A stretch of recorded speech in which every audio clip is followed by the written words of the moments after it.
the working class, Rick Smith.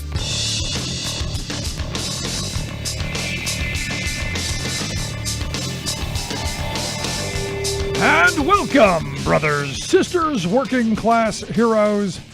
This is the Rick Smith Show. Thanks so much for being here today on the big program. Lots to get to, lots to talk about. This has been one of those days where I start with an image of Donald Trump.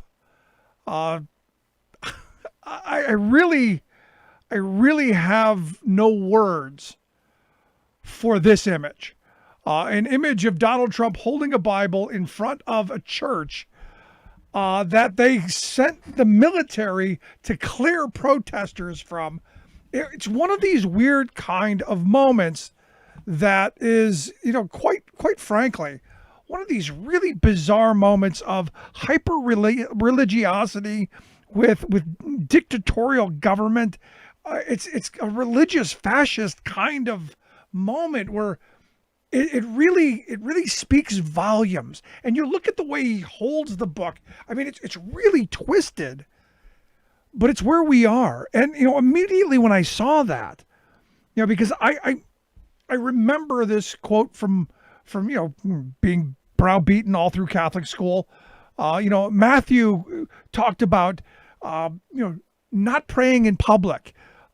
Be aware of the hypocrites who pray in front of synagogues or on street corners, that you're supposed to go into your room, close the door, pray in private.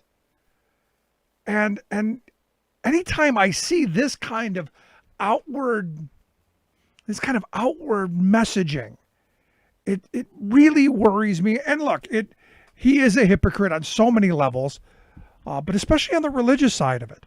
So when I saw that, it just, especially after a day where he was literally calling for violence, his actions throughout this entire period of unrest, in response to George Floyd being murdered on a street in Minnesota, just has been insane, but predictable, has been narcissistic, but what he's been doing all along. It's one of these things that just, we know it, and we know it's going to happen every time something bad happens. We know it's always going to be about him. We know he's only going to make it worse. We know he's never going to take the moment to unify the country and take the opportunity, as any other president would do, to try and console a country. No, he's going to ratchet it up. And I guess it's indicative of what's happened with our law enforcement community over the years. Because, in looking at the moment that this George Floyd man is on the ground with policemen with their knees in his back and on his neck for almost 9 minutes. And I'll tell you, my first thought today was simply to sit here and stare into the camera and have absolute silence for 9 minutes. And then imagine what it would be like to have 4 people with their weight on top of you, not able to breathe. And not just that you can't breathe, but the people who are doing it don't care. As you're begging for your mother, Mama, please, I can't breathe. It fell on deaf ears. They didn't care.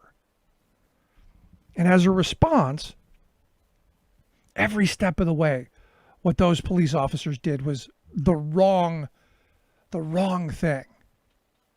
And not just by the book of being a policeman, but the wrong thing of humanity. So on Monday, we have Donald Trump come out, and he says we have one beautiful law. And my first thought was, is that the same beautiful law that killed this man on the street? Is that the same beautiful law for potentially a fake $20 bill? Because I don't know that it's been established that it was actually a fake $20 bill. And the store owner saying, I now regret calling the cops and I'm probably never going to do it again. Is that the same beautiful law that for potentially a fake $20 bill, this man was executed on the street? Is that the same one beautiful law? Now, the beautiful law that Trump is talking about is, in his words, we need to dominate the streets. The same mentality that's gotten us into this, he's doubling and tripling and quadrupling down on. We're going to send tanks up and down streets in this country. He's already said going to send the military into Washington, D.C. We are going to have U.S. troops on American soil. And the target is us. Let that sink in for a second. This is the first time in my life that I've actually thought that possible. There was a moment during the Bush years where, there was talk of potentially they did do away with posse comitatus, but that was, the argument was we got to keep you safe. This is the guns are being pointed at us. Now, he told the governors that if they don't deploy their National Guards, if they don't crack down and dominate the streets, he's going to send heavily armed, his words, heavily armed soldiers into the streets of America. Now, these are things that we hear other countries. These are images that we see in other countries. And some of the videos that I watched over the weekend, troubling on every level possible. People standing on their front porch being shot with rubber bullets. Reporters being targeted. This is not the America that I grew up believing in. Now, Trump says he wants the organizers of this terror to be on notice that there will be severe criminal penalties and lengthy jail sentences. And you go, stop and think about who you're talking to. You're talking to people who are used to severe criminal penalties and lengthy jail sentences. This is part of why they're in the streets. This is part of why they're frustrated and angry. And here's the thing. Severe criminal penalties and lengthy jail sentences are better than death. But we have one beautiful law, according to Donald Trump.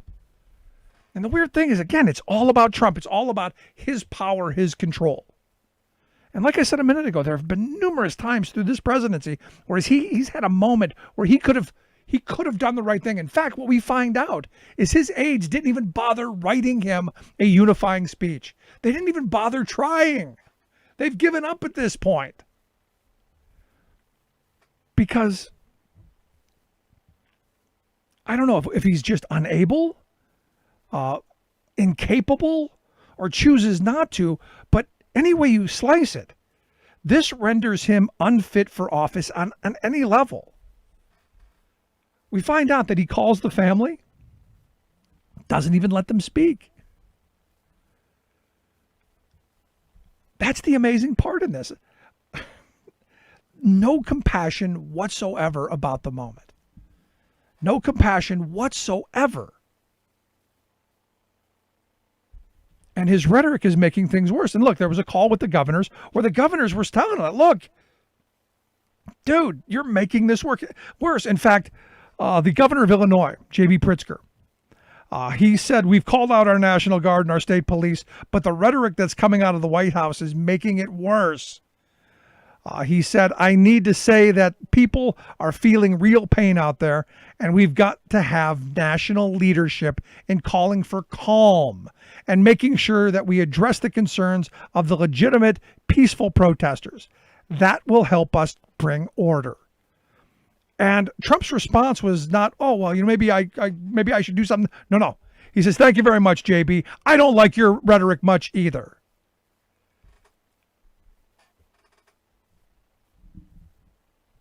It's always to attack back.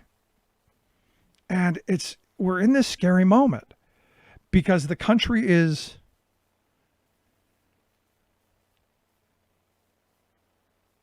country's about to explode. And you hear the rhetoric coming out of the White House where they're just egging on all of the God-fearing Christian Second Amendment gun owners. I'm just waiting for that moment where you see the Minutemen or the Oath Keepers or any of these right-wing militia groups marching into a community and opening fire. And the question becomes, who do the police protect? That is now a question. And the more I read and the more I see and the more of this that's going on, the more you have to realize that we're coming to the tip of this. We're at the tip of the spear. I mean, there are so many people who are, like me going, we've seen this movie. We've seen this over. We've seen it over and over again. We've seen this over and over again. And when does it stop? The reality is we've seen this movie before. The police violence, the racism, we've seen it all before. And yet nothing changes. Nothing changes after the glass is all swept up and the windows are replaced. We just go back to our lives. We go back until the next time and the next time and the next time after that. And each time we see the protests get worse and escalate even worse, and people are more frustrated. And you see the same messages coming out. All I got over the weekend was messages saying, well, they shouldn't be looting. And, that's all this is really about. It's not really about George Floyd. It's about getting free tennis shoes. And my response was don't complain to me about, a handful of people looting the sneaker barn or the electric outlet until you're ready to do something about the poverty wages, the predatory banking, the massive corporate welfare, the de-investment in education. Go down the list. The lack of investment in public transit, the lack of investment in higher education, the lack of investment in healthcare. All of those things that have caused this moment where we're the most unequal society that we've been since the 1920s. So don't preach to me about a couple of broken windows and some missing shoes when we are the most unequal society in history. So again, this puts us in this moment where you have people who can be dehumanized. And again, we have no leadership from anyone in Washington. Nothing. And the other part of this is, don't complain to me that, each of the people in the streets don't have a PDF of their demands and don't have talking points distributed. Don't tell me that. There's no leadership from Washington whatsoever. And it's not that they don't know there's a problem. It's that they don't care there's a problem. And if you have leadership that doesn't care, things are never going to change. And that's where we are right now. And normally this isn't my lane. I'm an older white guy. Grew up in a housing project on the west side of Cleveland in a predominantly black neighborhood. I have my views. But this is a point where you got to say, no matter who you are, no matter what race or gender or orientation or ideology, this cannot happen. This has to stop, because the militarization of our police force doesn't just affect racial minorities. Wait till the next time there's any uprising. Maybe the next labor strike. Somebody said to me that this is the first time Minnesota's ever called up the National Guard. And I go, that's not true. I know they did during the 1934 Teamster strike. I know they did during the 86 Hormel strike. We've been more than willing to call up the National Guard to crush workers. So all of the things you're seeing eventually can come back to all of us. So if you need a reason to care, there's one. If you need another reason to care, whatever happened to humanity? Whatever happened to love thy neighbor? Just an interesting thought. I'd love to hear yours. You can email me, rick@thericksmithshow.com. I'm going to take a quick break. When we come back, we're going to talk with attorney Thomas Malone about, this moment and about his experience in representing a victim of police brutality. Quick break, right back. Stick around. This is The Rick Smith Show. There's nothing more American than workers standing up union gives a voice to win. On the Rick Smith Show. I'm Rick Smith, and this is Labor History in 2. On this day in labor history, the year was 2000. That was the day meat packers at the Dakota Premium Foods in St. Paul, Minnesota, staged a 7-hour sit-down strike for health and safety. They protested assembly line speed up, being forced to work while injured, and the dreaded gang time supervisors used to avoid paying overtime. Remarkably, the organizing drive came after the workers took action on their own behalf. The United Food and Commercial Workers Union had organized the plant briefly in the early 1990s. They quickly lost ground when the company pressed a successful decertification campaign after refusing a first contract. This time, workers found that as the assembly line pace increased, so did the rate of injuries. Workers came into the plant that morning resolved to make a stand. Management bullied them for hours throughout the day to give up. Finally, management was forced to concede to many of the workers' concerns, including observation of line speed changes and uniform hours of work. Workers eagerly signed UFCW cards, while the company unleashed its propaganda campaign to scare workers away from the union. Management claimed workers would have to pay outrageous sums in union dues, that they'd lose their medical benefits, and that their names would be turned over to the federal government. The undocumented among the workers, some of whom were the best union fighters in the plant, were unshaken by these threats. Then the company began targeting the strike leaders with firings and endless job transfers. Workers solidly stood their ground, and the UFCW overwhelmingly won the NLRB election a month later. The union successfully weathered years of continued harassment, threats, and decertification campaigns, but could not survive the closing of the plant in 2014.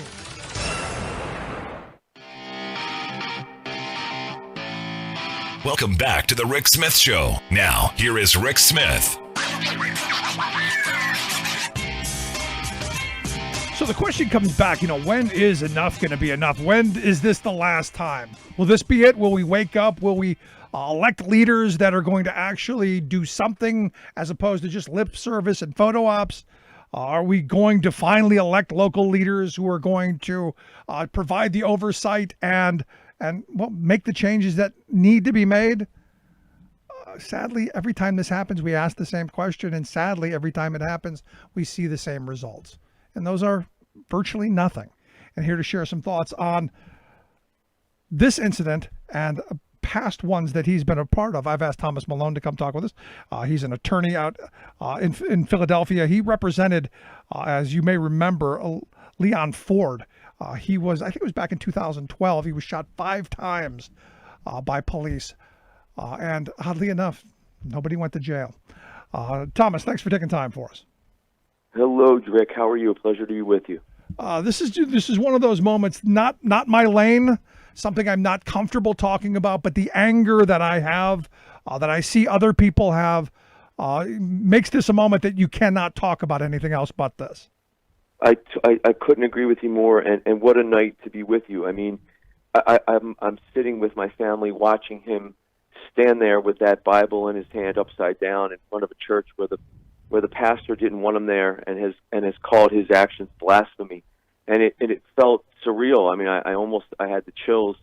And it's one of those moments where I was prepared to talk to you about a lot of other things, and then you watch that and it's hard to think about anything else. But in terms of, you made a good point a couple seconds ago. We've seen it all before, and we have. Colin Kaepernick didn't take a knee because he felt like it. He didn't take a knee because he wanted to be blackballed out of the NFL. This is something that African Americans, that our brothers and sisters in the community have been trying to tell us about for a long time, and until camera phones and our iPhones and our portable devices, we kind of brushed them off, or we blew them off, or we kind of didn't believe them. And I think now, as a nation, we're starting to realize they were telling us the truth, all along. Yeah, it's one of these moments where you ask the question, how do we go from, from Andy Griffith and Mayberry to a militarized police force? Because if you watch some of these videos from Minneapolis, you see some of these videos of tanks rolling down the street, and not military tanks, but police tanks. You go, how did we get from one place to the other? Well, it's a big part of the problem, and the language you used before you patched me in here, I was listening, and the militarization of the police is a big part of the problem. It's a big reason why we find ourselves where we find ourselves, because these are you say police tanks, but they buy these tanks from the military. The militarization of the police is part of the problem. It creates an us versus them mentality. It creates that warrior cop, which Radley Balco wrote about in his famous book, which I'd recommend to anyone out there who wants to get a little head start on this problem or hasn't really figured out some of the history of policing and how we find ourselves where we are today. But police officers and police departments are supposed to be part of the community. They're supposed to be people that protect, more of a shepherd than they are a warrior. And every nation needs warriors, and we have a military for that. And war is ugly, and there have been books and movies and everything else about war, and it's terrible too. But we cannot allow war to invade our neighborhoods, and that's kind of where we are today. We have and look, I was a DA for 10 years, and this is that police officer. And if I was sitting here today with my friends who are Philadelphia police officers or some of the retired people who've moved on to other jobs, they would condemn that officer as loudly and as forcefully as the rest of us. So I don't want to condemn every police officer. They are not all bad, and it might not go over well with some of the people that are out there today, and they're not. And I'm telling you, I've heard from some police officer friends, even Leon Ford, who you mentioned earlier that I represented in that Pittsburgh case. He doesn't believe all police officers are bad, and he was shot at close range, unarmed, after the police mistook him for a guy by the name of Lamont Ford, who was a gangbanger, and wouldn't believe him when he told him what his name was. This kid, he himself does not believe all police are bad. He himself has encountered police officers that are good, but he also sees that there are problems, and a lot of it comes from that militarization that you mentioned earlier.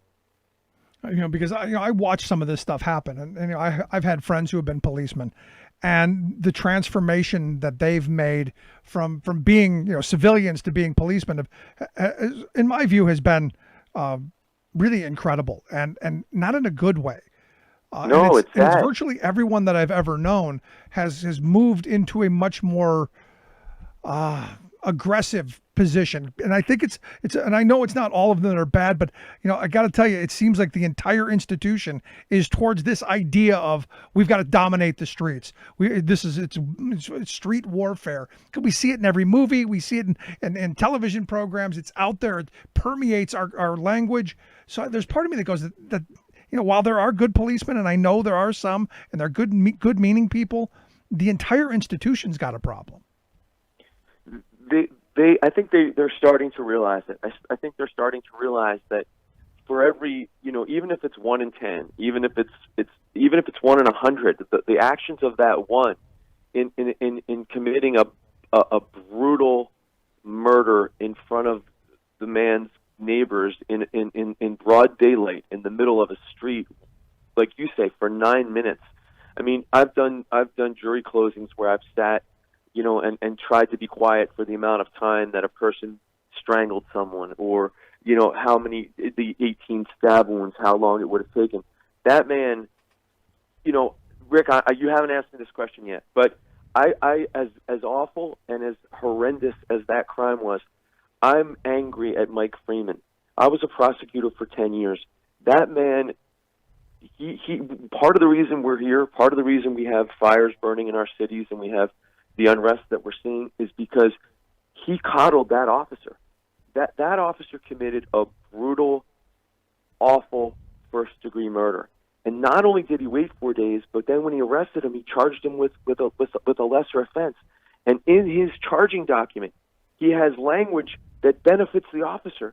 It's awful. It's one of those, and you've heard the cliche, sometimes the cover-up is worse than the crime. It's impossible to be worse than what we saw in that video. It's horrendous. It's horrifying. and people have shed tears, including myself. But that delay, I mean, anybody else does that, you've got a warrant instantly, you've got a manhunt, and you've got him behind bars and charged with first-degree murder. And all of the other factors that might inure to his benefit, let the jury hear them from his defense attorney. Mike Freeman in Minneapolis should not be acting as that officer's defense attorney. He'll have the best lawyers that money can buy. That prosecutor owes Mr. Floyd's family and the rest of society to do the right thing, which means to go to not to be his lawyer and not to pile on charges that aren't justified, but to actually say, you know what, this was horrendous. Here's the evidence. It's in the public light. I have the video. There's no getting around it. He murdered him, and it should have been instant, and justice should have been swift. And when it isn't, and when society has gone through enough of these incidents, like we've seen on TV, on people's cell phones recorded, and then there's a delay like this, and there's this lollygagging and this coddling of the officer, it makes things worse. And I really do feel that it looked like a setup, and it looked like, you especially when you, and most of us haven't read it, most people in society haven't read it, but when you actually look at the way they drafted that criminal complaint against him, it's awful. And I think that man owes us all an apology, and I think a lot of this falls on his shoulders. Yeah. Do you think had they arrested him immediately, do you think maybe we don't see this literally cities burning? I do, Rick. I think that if you arrested it, if you did what you did, if you simply behaved as a prosecutor like you would if it was a black person, which is, what they do is they load up the charges, they max them out in terms of what they can charge him with, knowing that we'll go get him and we'll work it out later. I mean, that's not right either. But if they would have simply just treated him the way they treat a regular offender, I don't believe we'd be looking at what we're looking at in America's cities. I don't think that we'd be giving Trump the opportunity to get out from under his mishandling of this pandemic. I don't think we'd be seeing police officers in tanks. I don't. And I know for a fact that in my city, the police don't agree with what that officer did to George Floyd. I know that they're horrified by it. But at the same time, they're getting mixed messages, and they're getting orders from their commanders. And we don't want City Hall to burn down in Philadelphia. We don't want, we count on tourism dollars. We count on businesses being, wanting to be in Philadelphia. And part of that means maintaining some semblance of order. Right. I'm never here to tell an African-American protester what to do or how to behave or how to feel. I can't imagine being in their shoes right now. I can only try to empathize, and as a white, that's all any of us can do. But I do feel that he dragged his feet, and he started to do what in Leon Ford's case, it was the same thing. You start to look for ways to get out from under what happened and make excuses for the officers rather than, in this case, just looking at the video. I mean, anything that anyone wants to say about what that police officer did, it's nothing but an affirmative defense at trial. And when I say that, I mean, every case has there's two sides. There's always going to be a defense. But the prosecution's job in an adversarial system like we have in America isn't to make the defense's case for them. It's to put the victims, it's to represent the victim, and to put the victim's case forward and let the defense attorney represent the defendant.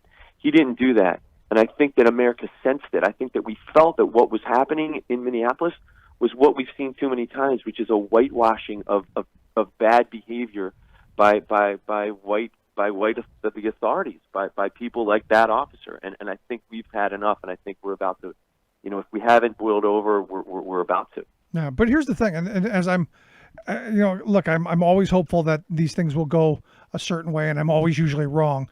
There have been some cut and dry cases where you think that it's going to go to trial, and the police officers are going to be held accountable, and maybe this will send the message to other ones to not do the same thing, not follow. But invariably they end up going to trial and they end up getting off. Do you see the potential of that happening here? There is. You're 100% correct. When you look at the statistics in terms of the feds making arrests of police officers and taking them to trial, their success rate is not as high as it is on other cases. But a prosecutor's job isn't just to pad their stats or to look good with a good batting average at the end of their career. Sometimes a prosecutor's job is to do the right thing, is to take a lump because it's the right thing to do. You don't get to win every case. Sometimes when you know someone's guilty, especially when a whole nation, and really in this case the world is watching, you have to take that into account. And I don't think Mike Freeman did that. I don't think he took that into account. I think he tried to handle this like every other police incident where there was violence, and I think he screwed up. So it's hard for me to answer your question in terms of, do I think, going after this officer and getting a conviction for third-degree murder will stop other officers? I don't think that's the answer, to be honest. I think that you have to do it, and I think that it has to be swift in the future, and it can't, there's a lot of people in this country, they're wrong, but a lot of people in this country blame the police unions. They're doing their jobs. It's the politicians who sign these collective bargaining agreements and allow for a system to be messed up. It's that which gives strength to bad officers. And again, I'm never going to sign off on it being most of them, or even more than 1 out of 10. I'm never going to sign off on it. But I don't think a prosecution's necessarily the answer. I think a lot of it is what you mentioned earlier, which is demilitarization, and then making people realize that they're shepherds in their communities, that they're members of the community, as opposed to warriors looking for a battle within a community. Yeah, and until that changes, I think we're going to see incidents like this, and we're going to see officers doing the wrong thing, and it's unfortunate. No, I'm of the mindset that they have to be part of the community, as you said, and not of this military mentality. Because I think most people want law and order, but I don't think we want to be under an iron fist. Just kind of a thought. But I wanted to get your thoughts real quick on Trump's response today, which was, I guess predictable for Trump, in that it's going to be the iron fist, my way, the highway. It's all about making me look tough and all of that. I think it's only going to make things worse, as we've seen. And I think, as the governors have already told him, his rhetoric is making things worse. I'm curious your thoughts. I'm proud of JB. I mean, that is a brave, on to his face on that governor's call with everyone else listening, telling him like it is. I'm proud of that, and I think that's a great first step. He's a disgrace, Rick. I can't. It's hard for me to control myself tonight. I know tomorrow morning I'll be calmed down and I'll be able to talk about this more rationally. But it wasn't an hour or two ago that I'm watching that, and that is a despicable display. For first of all, backing it up, we've seen it's the First Amendment. It's right there. It's at the top. It's the number one amendment in terms of the press in this country. And we've seen the abuse, and we've seen them shot with rubber bullets. And now today we see peaceful protesters gassed, and that is a despicable authoritarian display by this administration. And it shouldn't stand. I mean, it can't stand. And watching that, it's upsetting right now. My voice is shaking, I'm quivering a little bit, and it's hard for me to get over it. And if it was anybody else, any other president, in any other moment, just holding up a Bible, who is he? America's not. What about Muslim people? What about Jewish people? What about Buddhist people? And I could go on and on. What is he holding up, and what is he trying to say? It's a disgrace, Rick, and I don't even know where to start. But he's a bully, and right. Like most bullies, he's weak. And right now, he's weaker than he's ever been. He got impeached to try to avoid running against Joe Biden, and now he knows what he's a cornered rat, and he's behaving like a cornered rat. No, but the message here was clear. He was speaking to his base, yep. And as all of this stuff, when the looting starts, the shooting starts. It's not just dog whistle, as a friend reminded me. He's screaming through a bullhorn right now, and I fear that he's whipping up the white supremacists and the right-wing militia types and the Oath Keepers and all of them into where we have violence in the streets. And look, I grew up as a kid, knowing about the Kent State shooting. I grew up in Cleveland, and 1970, you had the Kent State shooting. I fear again we're going to have that moment of American blood shed by American soldiers on American soil. Rick, I grew up about 9 blocks from where Mayor Good in Philadelphia bombed the move house, and I remember I was playing stickball in the backyard, and me and my friends rode our bike as close as we could get to watch basically our neighborhood burn down. I grew up watching the aftermath of that. This isn't new. What's new is, and I touched upon it earlier. What's new is the cameras in our cell phones. Right. And that's really what's different in 2020 than when I was a kid watching that neighborhood burn down the street from me. Because we're gonna get past Trump. In 2021, Joe Biden's going to get sworn in. These problems aren't going to go away because Leon Ford, when Leon Ford was shot in Pittsburgh by that officer who mistook him for another man and wouldn't believe him when he said what his name was over and over, when he gave his license that had his name on it, when he gave his insurance card that had his name on it, when he gave his registration that had his name on it, and they kept telling him, "No, you're Lamont. You look just like this gangbanger." That kid got shot. 20 minutes later. That wasn't. Donald Trump was still a game show host. Donald Trump wasn't in politics. These problems aren't going to disappear when Trump goes away, and he will. I have no doubt in my mind that Americans are sick and tired of this kind of nonsense. Is this great? Make America. This is greatness. I don't see it, and I don't believe it, and I don't know how he's going to. Are any of us better off than we were 4 years ago? I think that these problems need to be addressed, and they will be addressed in 2021. But I don't think getting rid of him is going to necessarily solve them. I think, when you look back before this, you can go back to 2016 when ICE was rallying for him. You can go back to, some of the FOP leaders getting behind his campaign. It was a concern of mine now back then, and it's a concern of mine now. But I don't think that Trump's necessarily the source of this. I think you're right, and the governors are right that he's exacerbating it. But I think Americans know better. I think that when we look at this, we see what you saw and what you touched upon earlier, which is a lot of broken glass, a lot of missing merchandise, and insurance footing the bill. Because, that's really, in Philadelphia, there's a couple fires, and in other cities there's some damage that can't be rebuilt. But for the most part, you can put new glass on the front of the Apple store. Yep. Insurance companies are going to pay for the missing inventory, and you can get back to business. What we need to do, and what police, I think, hopefully will get the message now, is that, we need to start behaving like we're members of our community, that we're shepherding and that we're helping and that we're there for, rather than battling or being a warrior against. I'm right there with you, Thomas. I appreciate the time. I hope you'll come back and talk to us again. I'm sure this isn't going to go away anytime soon.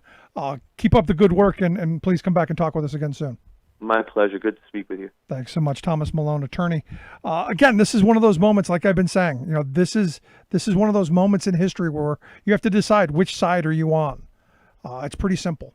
And from a labor frame, which side of this are you on as well? The AFL-CIO building, windows were broken, damage was done, and yet they came out and said, look, this doesn't matter. We're going to rebuild, and we're still going to fight for workers of all races, all religions, all genders. We're going to fight for them.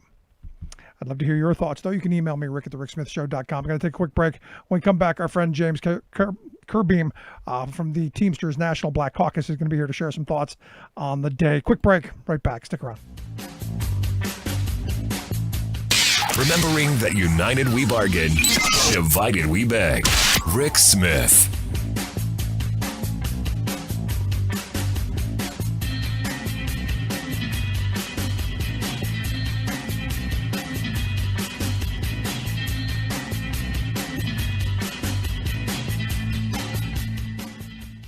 I'm Rick Smith, and this is Labor History in 2.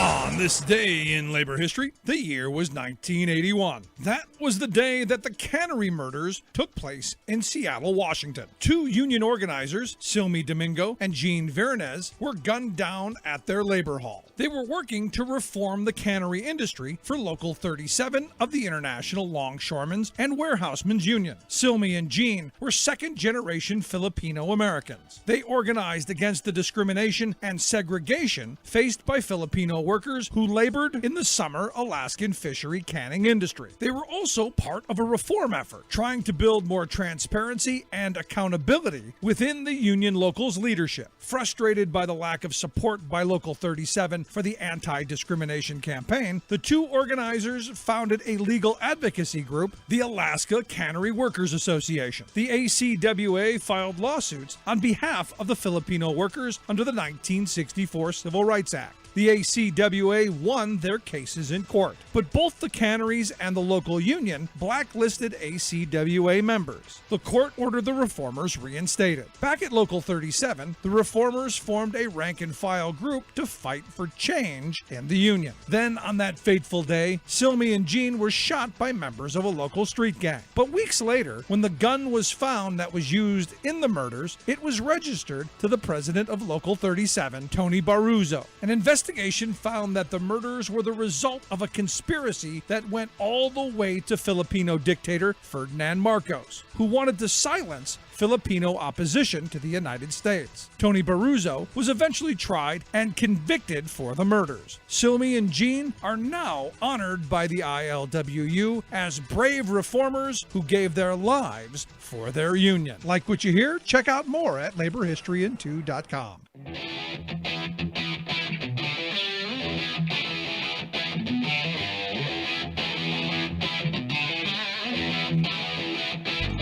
Welcome back to the Rick Smith Show. Now, here is Rick Smith. So the AP reported that Trump's aides basically gave up on any chance of him writing a speech or reading a speech that would unify the country.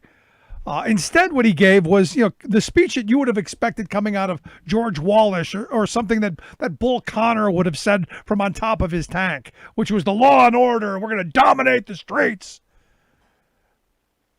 Just insane in this moment. And you go, the wrong guy at the wrong time. Absolutely wrong. And the sad reality is we've got National Guard troops deployed in at least 20 states across this country. And why? Because right from the beginning, we reacted wrong to this. Our leaders on every level acted wrong to this. And here to share some thoughts on the tragedy and where things are, I've asked our good friend James Kirby to come talk with us. James is the president of the Teamsters National Black Caucus.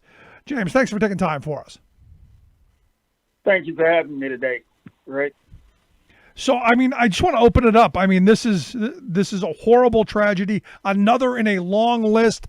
I had done some research this afternoon because I was going to sit and read names, and I would have been reading names all day long. I've spent the whole 2 hours reading names. You got that right. I just give you some just off the top of my head. Starting in 1968, James Powell, Oscar Grant, Eric Gardner, and that's where I Can't Breathe that started. Tamara Rice, Mike Brown, Freddie Gray, Batan Jean, Philando Castile, Stephen Clark, Sandra Bland, Breonna Taylor, George Floyd. All the names are different, but the color are the same. And that's what we got to realize. And all of those people died at the hands of some bad policemen. Now, we wouldn't be where we're at today if those 4 officers was detained and arrested when they was fired. If it was you, myself, we wouldn't have never been able to go home to our families that night. We would have been arrested. We would have been taken to custody right then and there. But we got a broken system. We got a tainted system that hasn't woken up yet.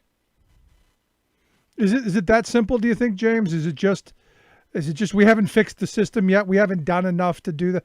Because some of the images that I've seen flying around on Twitter are of police officers giving the white power symbol, and really the infiltration of this kind of ideology into our police departments, or am I off base?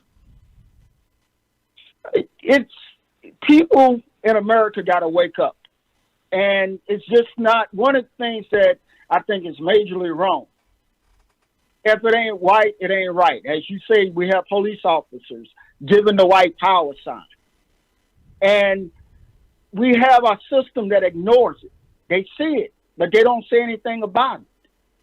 And me being a black man and others walking the streets daily, we have to deal with that. We got to live in fear.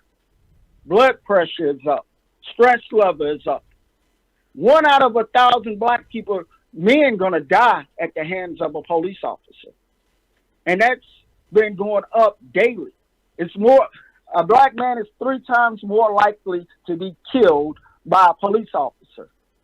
1.3 times more likely to be killed by a police officer and if I'm unarmed. And those statistics keep rising every year. And why is that? Why is it? Because I struggle with the idea that these policemen woke up today and go, I'm going to kill me a black guy today. I find that hard to believe, or maybe I just can't believe because I don't understand that kind of evil. It's got to be something more than just simple racism, in my view. Well, it started from the beginning. The root of all evil, and I say the root of all evil, it started from the beginning when America was looted from the Native Americans.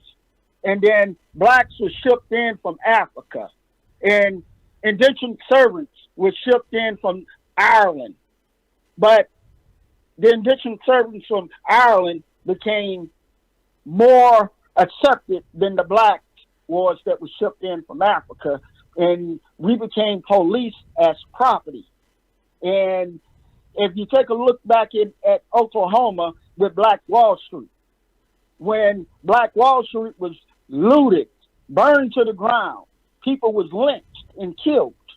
It goes back to there. And that hasn't never been fixed. Our system has not woke up. We, as now, it's some terrible stuff going on in Minnesota and throughout the country. It's some looting, it's some rioting, things are burning. People are acting out because they're not being heard. They've been suppressed, and they're acting out to be heard now because they don't have nowhere else to go. When Kaepernick tried to be peaceful, he got turned on, and it was distraction created that he was being un-American. Right. Just like right now, we have some extreme groups out there creating chaos, and we have criminals too out there taking advantage of this tragedy. And it's another distraction to the problem at hand. So what do you say, James, to the idea that we've got to dominate the streets and crack down on the rule of law because those handful of people who are causing this just can't be trusted and we have to crush everything. What do you say to that? We got to start talking about these problems openly. And they are uncomfortable conversations. And black and white people at times and of other races also feel uncomfortable talking about the racism in America. They don't want to talk about it because it don't make nobody feel comfortable, but we got to start talking about it in broad daylight. Right. We got to be honest with one another. We got to be able to say when somebody is bad. And as the attorney before said that he was blaming, he believed it's the police unions. I don't believe so. We got good and bad members in all our unions. We got good and bad people throughout America. But we got to be able to call out the bad and hold them accountable. I absolutely agree. But here's the question, because President Obama came out and did a really great Instagram post. And in fact, it was one of those things that I read and I was going, boy, I wish this guy were president right now. Maybe we wouldn't have the mess we have right this moment. But he was saying, look, you can't be smashing things. You can't be violent. You have to have your list of demands. And, I'm of the mindset, well, that's a great idea, but I don't see, anyone coming up with a PDF file to hand people to say, these are our demands, because it's such a simple demand. We don't want to die on the street. I think that's fairly simple. It is. It's fairly simple. We want to be treated just as everyone else in America. We want to be able to walk through the park and not get chastised because we asked someone to leash their dog. We want to be able to walk in the Lowe's parking lot and not be asked, are you following me? And that personally happened to me last Tuesday for just walking through the parking lot, going back to my car.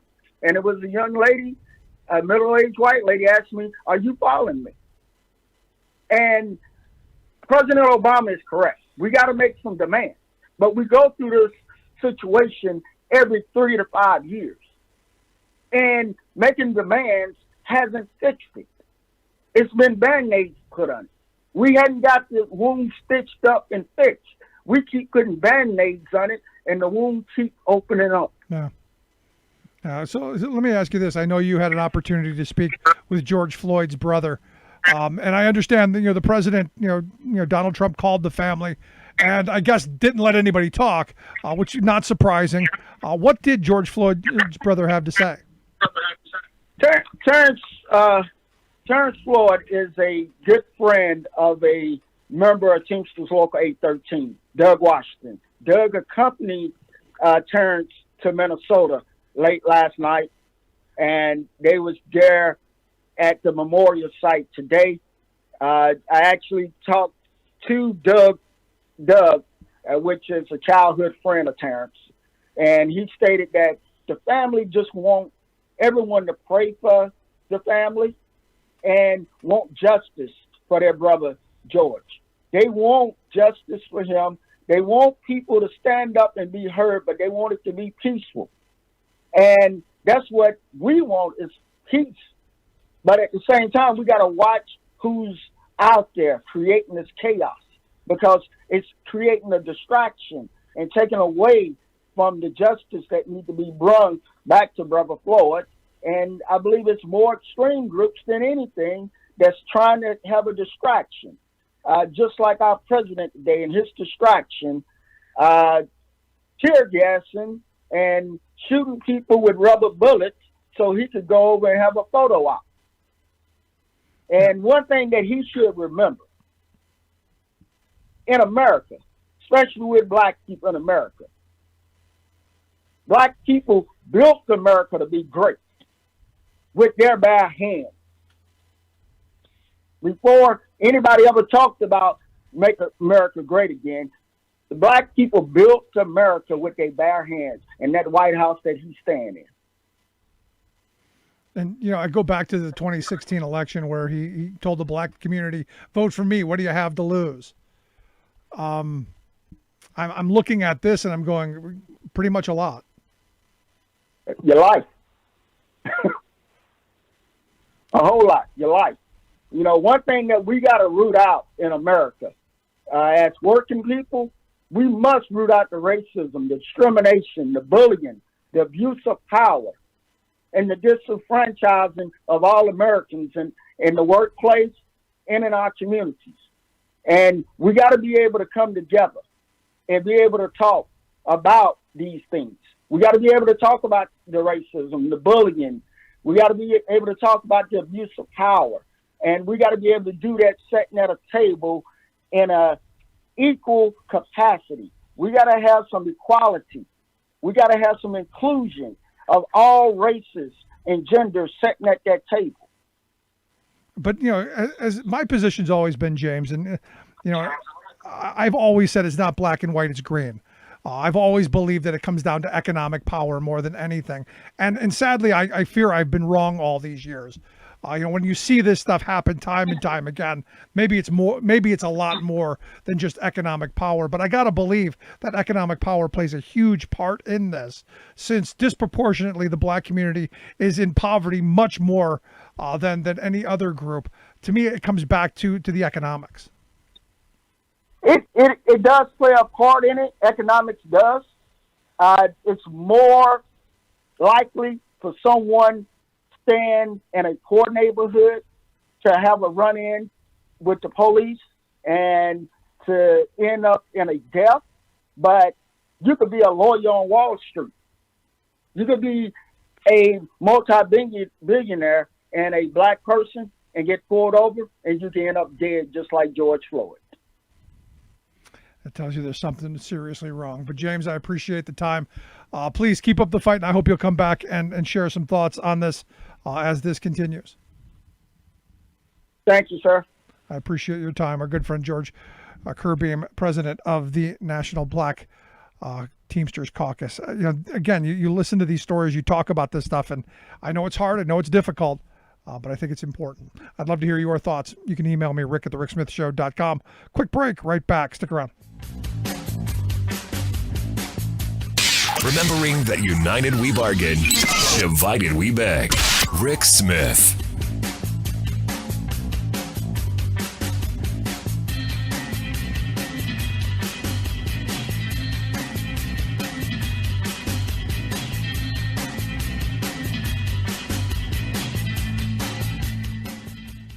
I'm Rick Smith, and this is Labor History in 2.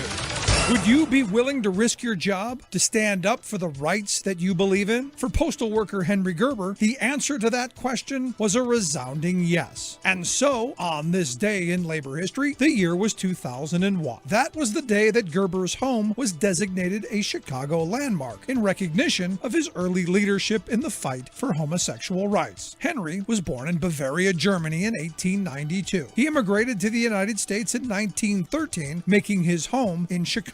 He served in the United States Army in Germany for 3 years during World War I. While in Germany, he was impressed with the push for homosexual rights taking place in the country after the war. Returning to Chicago, Henry returned to work as a postal worker. He also founded the Society for Human Rights. It is considered the very first formal homosexual rights organization in the United States. The organization distributed a publication titled Friendship and Freedom. Yet, due to repression, only 2 issues were ever produced. The publication's outspoken stance on homosexual rights led the police to arrest Henry and the other founders of the society. Police confiscated his papers as evidence. The men stayed in jail for 3 days. Gerber would face 3 separate trials related to his work for homosexual rights. Although he was never convicted, his defense drained his finances. Then he lost his job for alleged conduct unbecoming a postal worker. The society was effectively crushed. Gerber rejoined the United States Army, working as an editor and proofreader for Army publications for nearly 2 decades. It was not until 1998 that President Bill Clinton signed Executive Order 13087. That order extended protection from discrimination based on sexual orientation to U.S. Postal Service workers. Labor History in 2 brought to you by the Illinois Labor History Society and The Rick Smith Show. Welcome back to The Rick Smith Show. Now, here is Rick Smith.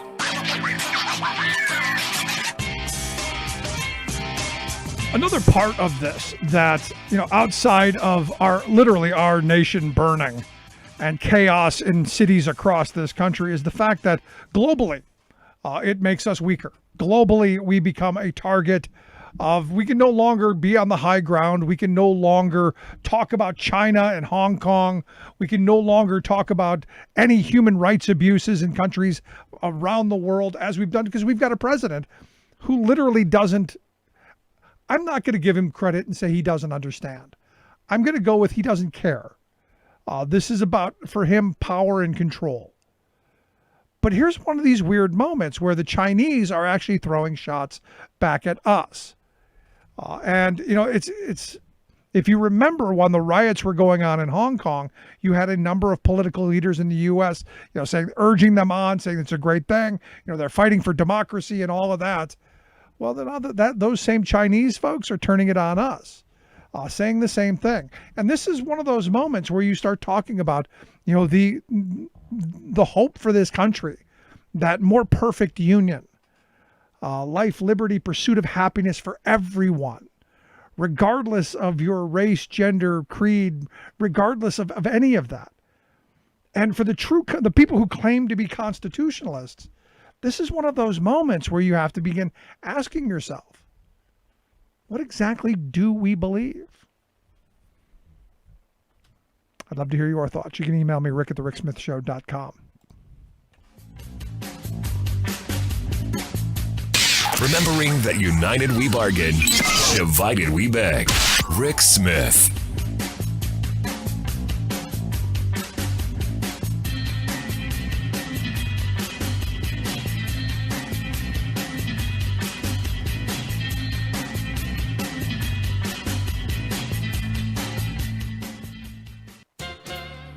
Amazingly, America has become a nation of socialists, asking in dismay, where's the government? These are not born-again Bernie Sanders activists, but everyday people of all political stripes, including previously apolitical multitudes who are now clamoring for big government intervention in their lives.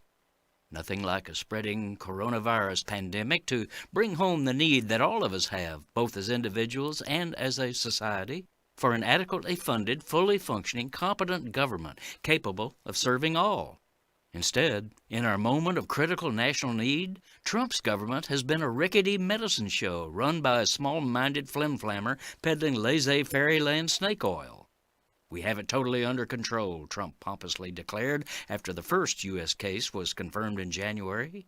For weeks, as the pandemic spread out of control, he did nothing. An increasingly anxious public found that they couldn't even get reliable test kits from Trump's hollowed-out government health agencies. Still, he shrugged off all concern and responsibility. By April, in theory, he said, when it gets a little warmer, it miraculously goes away. Not exactly a can-do Rooseveltian response to a national crisis. That complete absence of White House leadership is why a deadly pathogen is now raging practically everywhere across our land. Unknown millions of us are being infected. A closed indefinitely sign has literally been hung on the American economy, and even our people's social and civic interactions, the essence of community life, have been halted.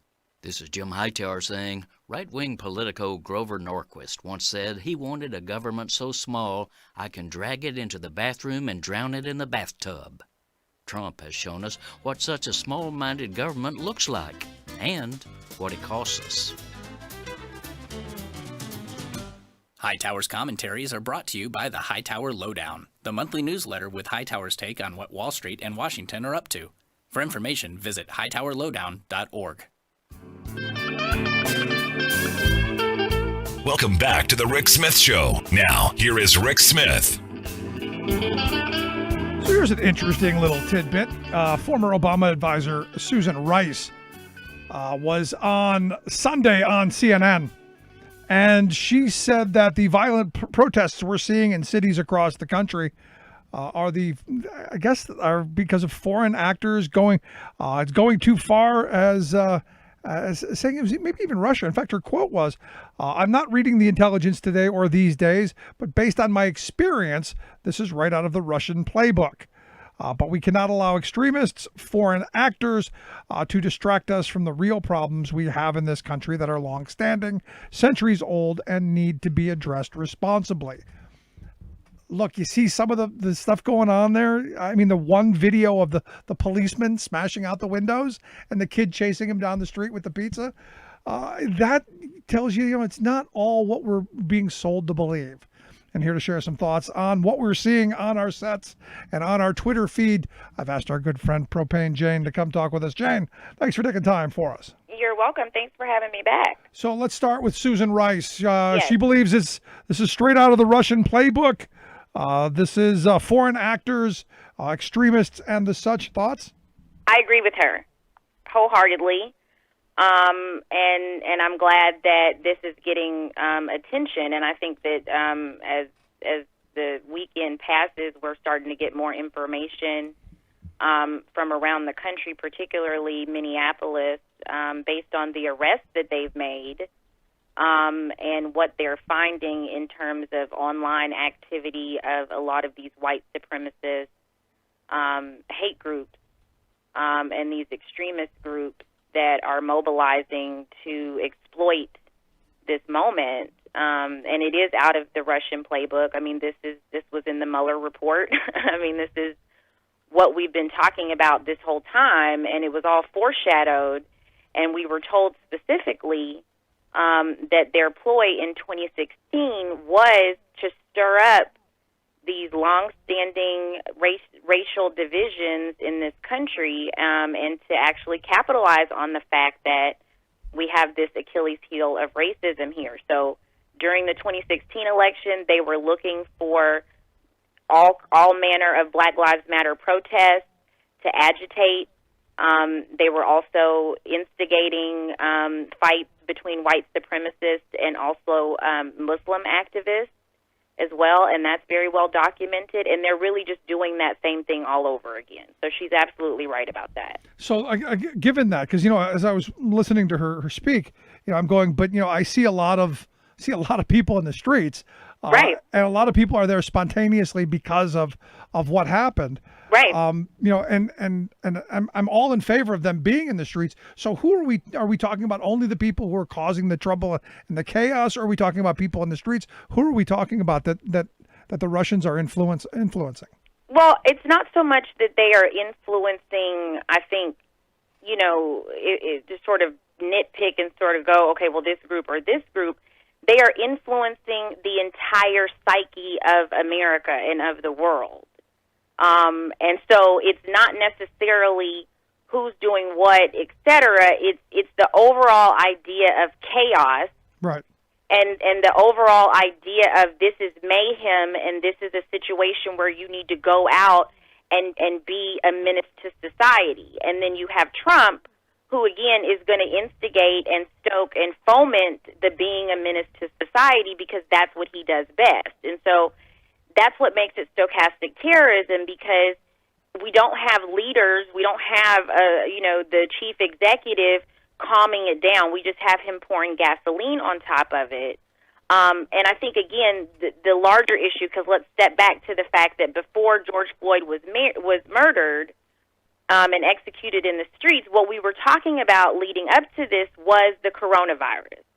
And we were talking about a gigantic pandemic and all of the social distancing measures that we needed to put into place in order to protect ourselves and to stop our death toll from rising exponentially by the thousands every day. Right, and I was gonna ask you about that, because look, now you're taking a community that's been hit hardest by the coronavirus, and now you're putting them all into the streets. This seems like the perfect kind of way to spread this and make things worse, especially in the Black community. Correct, and not just in the Black community, because again, remember what precipitated this before George Floyd's death was all of the extremist MAGA rallies of, we don't want to social distance, we don't want to wear masks, we want all the businesses to open back up. So initially what started it was that merry band of Trump supporters and Republicans, frankly, who were all over the country rallying themselves with guns, right? They've been at state capitol buildings. They've been armed insurgents and insurrectionists, seditionists, about defying social distance orders, okay? They were already doing that. And the rest of us were going, y'all are ridiculous. Y'all look crazy. If y'all want to get sick, y'all can do that on your own. Go sequester yourself in your little podunk area of wherever it is you came from for 14 to 18 days, and hopefully you don't give it to anybody. That's kind of what our mindset was. And we were just going, if we don't have to go to work, we won't go to work. And if we don't have to go, we're going to wear our mask. We had a whole plan, right? But here's the thing. Truthfully, had it not been for the virus, I would have probably been in D.C. over the weekend. But because of this, I chose not to go and chose to watch it via social media and through media reports. Exactly. And so many of us were abiding that and doing it, I think very responsibly. But this has been the tension that we've talked about this whole time. Because even once we went into the pandemic, we were saying, well, crap, there's a lot of stuff that we still need to be angry and in the streets about. And there's a lot of stuff that as Americans, we've been sitting on our thumbs not being in the streets about, and we should have been in the streets about it for the last 3.5 years, for the last 4 years, for the last 5 years probably, right? So we didn't do that, okay, and then we got stuck with, okay, leading into the election, we're going to have to sit at home. Well, now you have this egregious crime against humanity, crime against democracy, crime against civil rights, crime against everything. It's a piece of a long-running genocide, of course, but it's this moment where everybody's going, okay, well, we're going to be damned if you're going to think that just because we're in the middle of a pandemic that we're not going to raise holy hell about this and do our civil disobedience and go out and march and do what we do when these types of things happen. So, yes, in that sense, our backs are up against a wall because, again, as black people, we're not going to let another black person, another black life be taken and just it looks like nobody cares and nobody's doing anything and like our lives don't matter.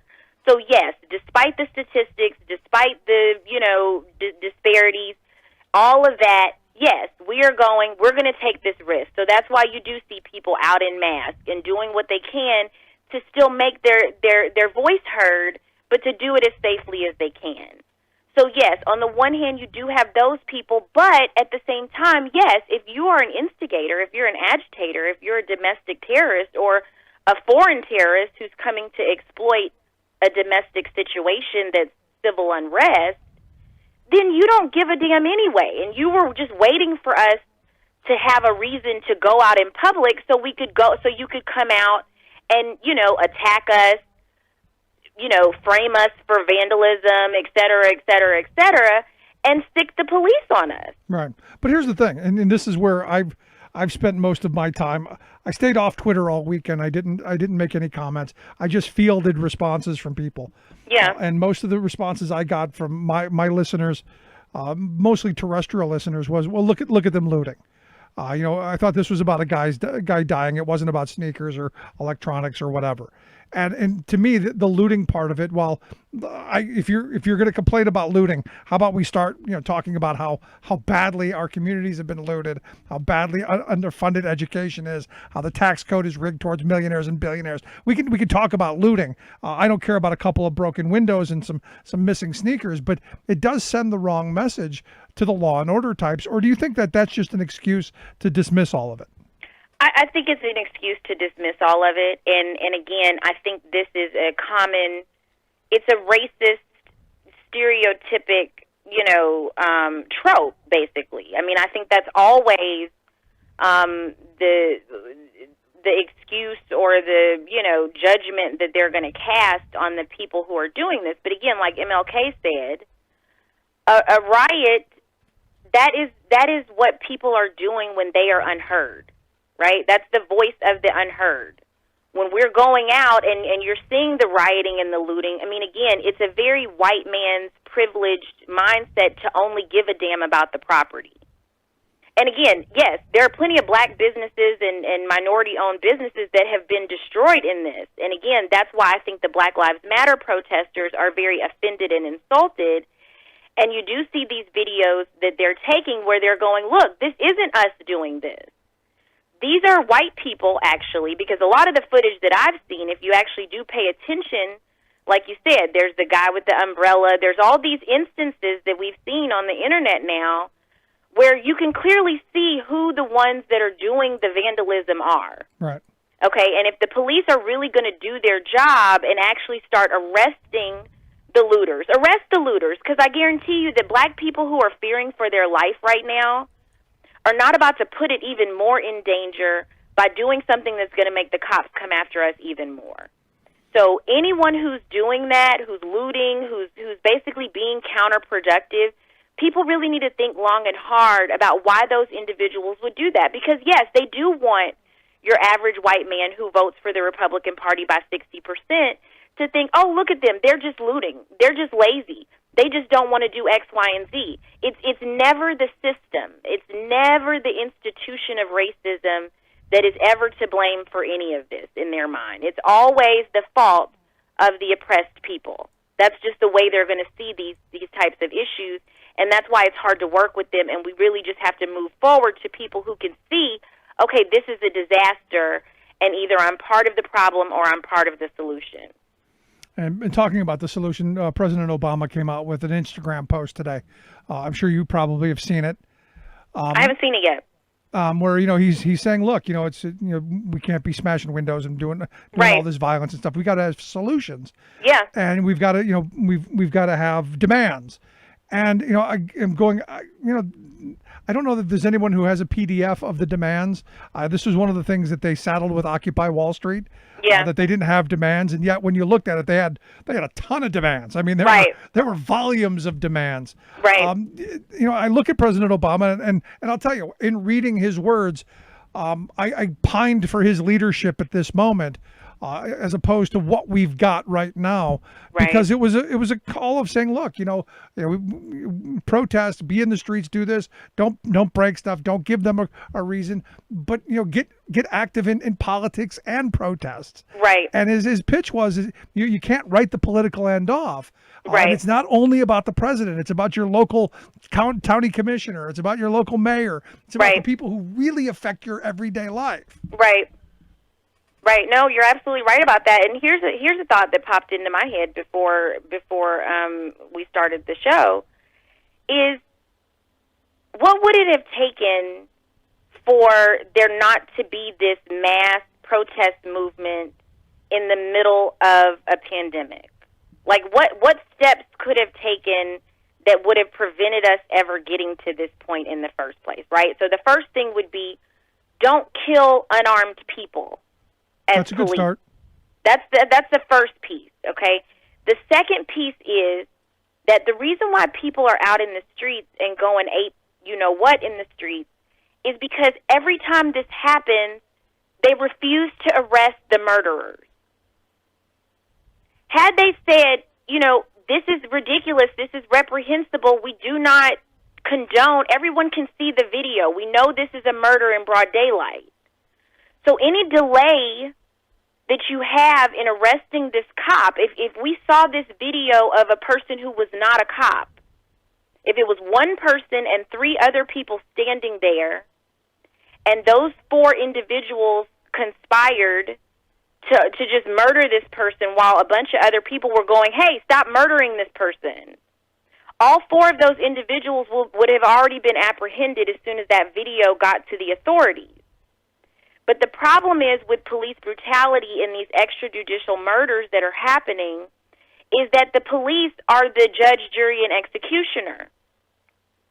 The DA, the prosecutor's office, the whole government is set up around the police protecting their own and going, you know what, yes, he murdered somebody, but because he's a cop, we can't just arrest him because that's going to offend I don't know who. It's just going to offend the police who feel like they should be able to get away with murder in broad daylight. Do you think they, I look at this policeman who did this. Do you think he woke up in the morning going, I'm going to kill somebody today? Of course not. He probably didn't, but that's not the point. If I as an individual didn't wake up today planning to kill somebody, but if I go out and I just so happen to kill somebody, they're going to arrest my ass with a quickness. Right. No, I completely agree, because some of the responses I got from people, well, he's a racist, he's this, he's that, and I'm going, no, he's just a cop. Because I'll be honest, most cops that I've known throughout my life have been racist, even the black ones. Oh, for sure. But the problem is that the cops who get off with impunity for killing black people are white cops. Overwhelmingly. It's overwhelmingly the case. What do you say to the person, because I got this a lot as well, and I know it's deflection, but the numbers are what they are. More white people get killed, more unarmed white people get killed by cops than black people. And I know the percentages are much higher for black men being killed unarmed. I get that. But the argument always goes, why don't we ever see riots in that direction? Why is that? I mean, that's a great question. Why don't white people care about this? Is it because they don't know that this is affecting them, because they only see it being about Black Lives Mattering? I don't think any race, any demographic of people should be okay with the police being able to kill people and get away with it. I don't think that anybody should be okay with the American police force being a militarized, trigger-happy, police force. Right. I mean, I just think that ultimately the problem is in our policing. And I'm saying this again as someone who, as a psychiatrist, in order for me to do my job, particularly because I work, in acute care settings, I actually rely on the police. I rely on HPD. That's why I'm so proud of Art Acevedo and the example that he's setting for the Houston Police Department, because, again, they don't get everything right. They have certainly killed their fair share of unarmed people, and et cetera. But, again, I have to work hand in hand with these people. I mean, at the end of the day, they still have to be within the community and help us to keep the community safe. Right. So let me go back to President. You have to learn, I think, how to work together, right. And how to listen to the people when they're telling you this is too much. You're overdoing it in some ways. But to go back to President Obama's frame, and having demands. I think a lot of people, think that what we have is what we've always had, and this is it works.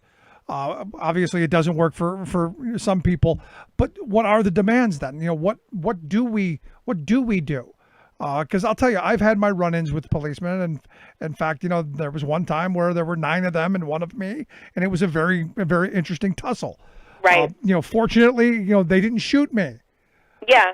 And they're not going to. They're not going to shoot you unless you are literally a threat to them, like in a way. And in a lot of cases, even if you are a threat to them, they're not going to shoot you because you're a white man. Yeah, I was. It took 9 of them to handcuff me, and it wasn't until they handcuffed me that the cop kicked me in the eye and you would have been dead already if you were black. Only weeks later. It was only weeks later that Rodney King happened, so the difference was pretty stark. Yeah, it's striking. But I look at this and I think a lot of people don't get that there's differences. Yeah. And I think by having these conversations, as uncomfortable as they are, right, have to be had because when I come back to the answer, the reason I ask you is because I have my answers that I give back to people, what I believe, but I wanted yours. My response to the white people get killed too was yours as well. Why aren't we rioting? Why aren't we holding them accountable? And why aren't we changing communities and the way things are policed? Exactly. I don't know how we went from in my lifetime, the idea of Andy Griffith and Mayberry to literally soldiers in the street with police tanks. I don't know how that happened. Well, I mean, a lot of the way that it happened is because we have too many guns on the streets. And in many cases, the police are outgunned by the population. And so, yes, when they say they fear for their life, in a lot of ways they do fear for their life because everybody has a gun. I mean, not everybody, but a lot of people have guns. And a lot of people have more than one gun, and a lot of people have these magazines. They have these, armor-piercing bullets.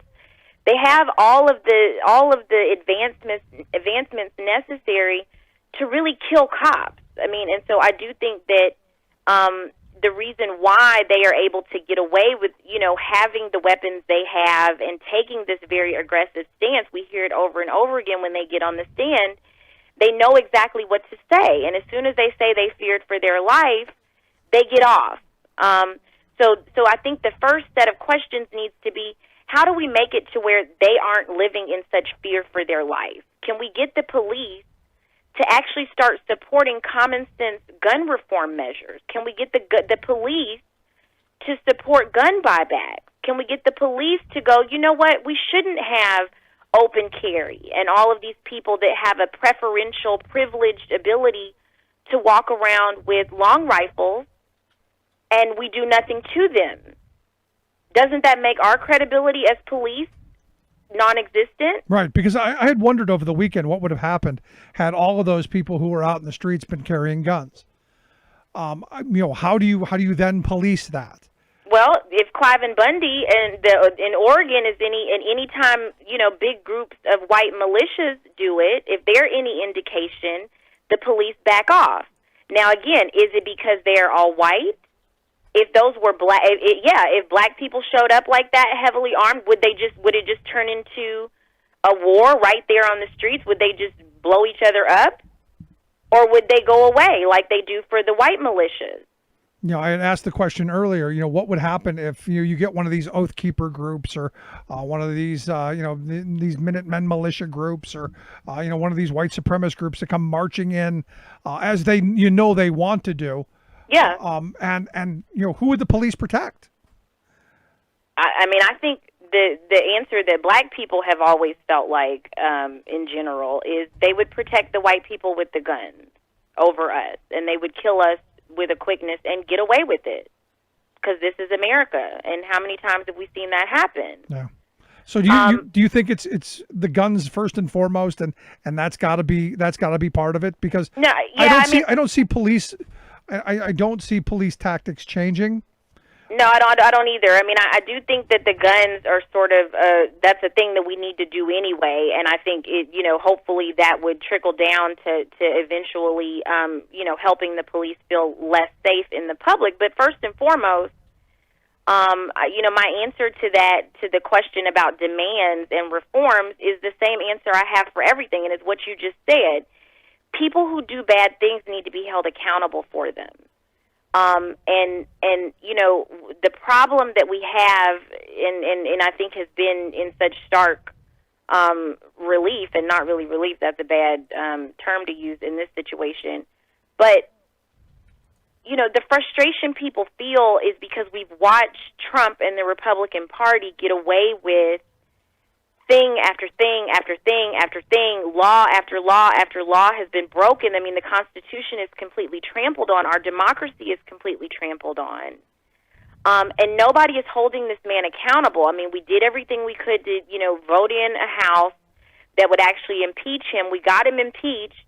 And then the Republicans refused to remove him from office. They refused to see him as the threat and cancer to our society that we all know he is.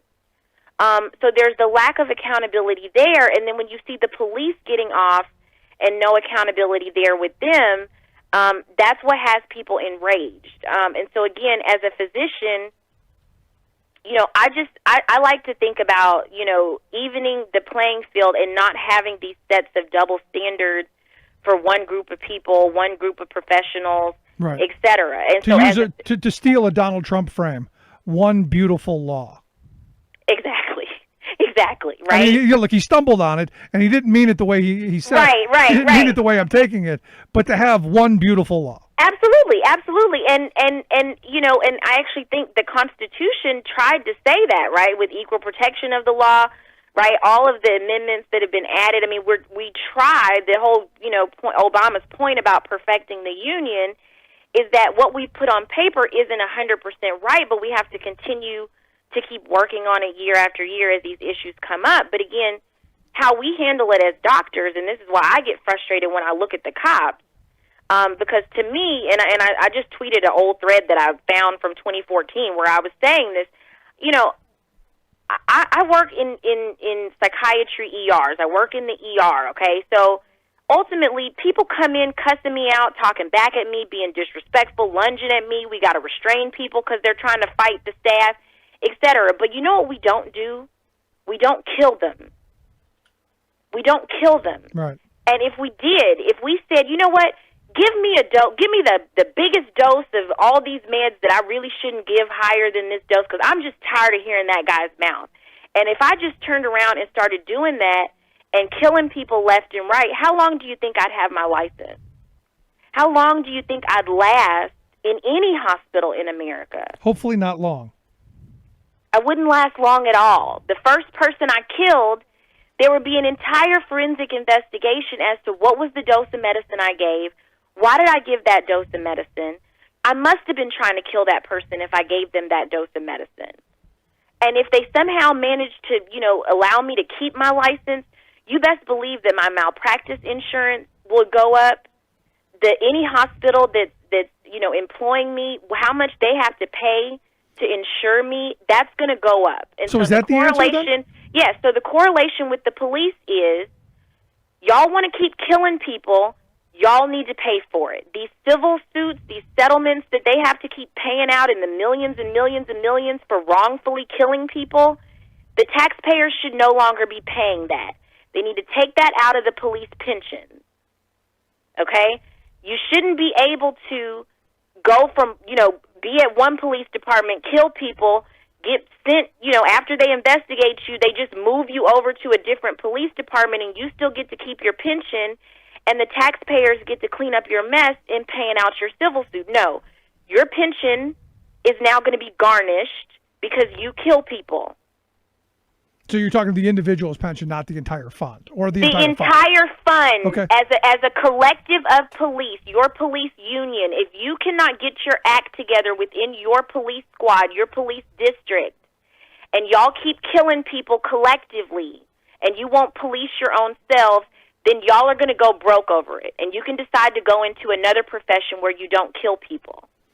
So last line of the questioning I've got for you, because I don't like to demean cops because it's a tough job. I know it is. But, I look at what happened in the state of Connecticut, how they, in one case, they wouldn't allow a guy who had a really high IQ to become a state trooper.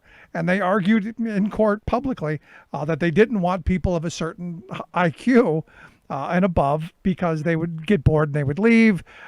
And they wouldn't follow, kind of the commands. Is it possible that maybe we're just going after the wrong kind of people to be policemen? Absolutely, we're going after the wrong kinds of people, and I guarantee you. Somebody joked with me earlier today that in a lot of ways they must have to fail a psych evaluation. That must be a prerequisite to fail it, because again, when you see these patterns with these officers, it's a pattern. It's not just it was a fluke. I just did this. For a lot of these people, this is a pattern of behavior. Right. And again, like I talk about all the time, when people have certain personality traits of narcissism or sociopathy and they end up in business or they end up in politics, it is true that when you end up in these kind of authoritarian professions, the military, law enforcement, when you have the power and you have a weapon, yes, you are going to get some people who wander their way in there. And they want to use that job to abuse people. And we have to have better screening tools to weed these people out. We can't just go, he would be great for the police. He was in the military. We have to actually go, okay, well, wait a minute. Does this guy have PTSD? Is this guy trigger happy? Is he going to get in a situation and actually think his life is in danger and over-exaggerate that perception in a sense that he really is not in that much danger, but psychologically he thinks he is irrationally? Yeah. We need to be able to weed that type of behavior out. But again, when you have a history, of slave patrols in the very making of the American Police Department, and when you have that history of Jim Crow and how the police department in America has historically been used to subjugate and oppress black people, you have to look into that, to the origin of the institution itself and the profession itself, and go back to what is it about the profession, about the policy of how we run these departments overall that is doing this, because it's way bigger than an individual bad apple. It's actually a culture of the institution. No, I absolutely agree. And real quick, because I got another minute or so left. I have a friend who was probably the most docile human being I've ever met in my life. We went through high school together. I used to punch him every day just to toughen him up and to get him to hit me back. Mm-hmm. And he never did. He was the most docile creature you ever met. He joined a police department, a university police department, and within 6 months he was one of the most aggressive people and was actually eventually fired for police brutality and all kinds of stuff. The institution radically changed his behavior. Oh, absolutely. Please, everyone, Google the Stanford prison experiment. Obviously there's controversy on both sides about whether it's valid, et cetera, but just understand that phenomenon of what happens when you get in this situation and there's a mob mentality that takes over. Yep. And how people's behavior can genuinely change, particularly when we have an entire policy like the war on drugs. And when you go back and you dig into, the war on drugs and stop and frisk and those types of things that are actually predicated on profiling, racially profiling people, because the manual itself is saying, well, drug dealers are only black people. And so therefore your entire police department is now going to black neighborhoods and executing this entire police state over this community because they've been told by the policy that this is where you're going to find the drugs, when what we know is that the drugs are all over. The drugs are in the white communities in some ways more than they are the black community. Yep. But we're not policing it that way. Yep, you're absolutely right. Jane, I appreciate the time. Always good talking with you. I'm sure we will pick this up again at a date very soon. Oh, absolutely. You be safe and have a great week. Thank you, you too. Our good friend Propane Jane. Quick break, right back. Stick around. You're listening to The Rick Smith Show.